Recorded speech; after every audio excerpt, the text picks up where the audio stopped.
We were mentioning it before, but there was an interview I read with you where the interviewer ignored the films that you were making at the time completely and focused on talking to you about the Clash and music. And I think I saw another interview, maybe the one on the Sundance Network itself, where you're wearing a Pogues t-shirt.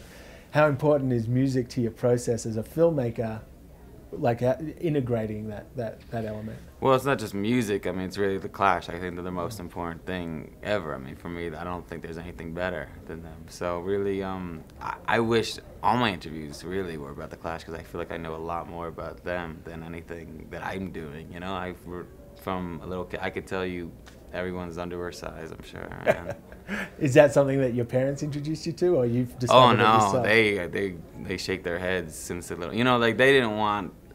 You know, they've always don't want just a believer. You know, they always. So I always felt I had a guilt of being. You know, I'm not a fan. I'm more of a member. That's how I used to explain it to them. You know, but no, like the Clash for me has been something. You know, I wound up seeing them as a little kid, and I saw something up on stage that I found really honest and truthful, and something similar to what my dad was doing with his work, and at the same time was reaching all these people, and it was made something for me to aim for. Yeah, there was a documentary here a couple of years ago. I interviewed Julian Temple. It was called "The Future Is Unwritten." I'm in it.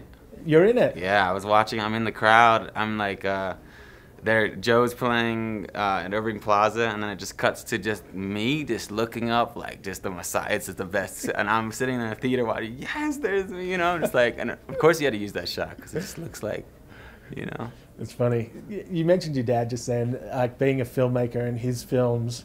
Yeah. Did he ever, or did your parents ever discourage you from following in their footsteps to a certain extent, or from going into the creative not at fields? all. They're really, it was, I grew up extremely rich, not, you know, in a money-wise, but I had all these interesting things and people and ideas surrounded me, and I was encouraged to go whichever way, you know, however, and it was just, I think the most thing that they were pushing me for is just to do something that I could think about and that felt worthy, valuable to myself. Yeah.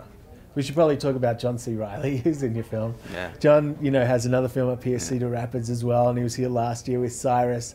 What is it about working with John? Like, what attracted you to the potential of working with John, and then what was your first meeting like with him? Well, my first meeting with John C. Reilly was after he saw Mama's Man. I saw him outside in the lobby. I had known his wife as a producer, somebody that I had been in touch with for many, many years, and kind of had hoped to working with.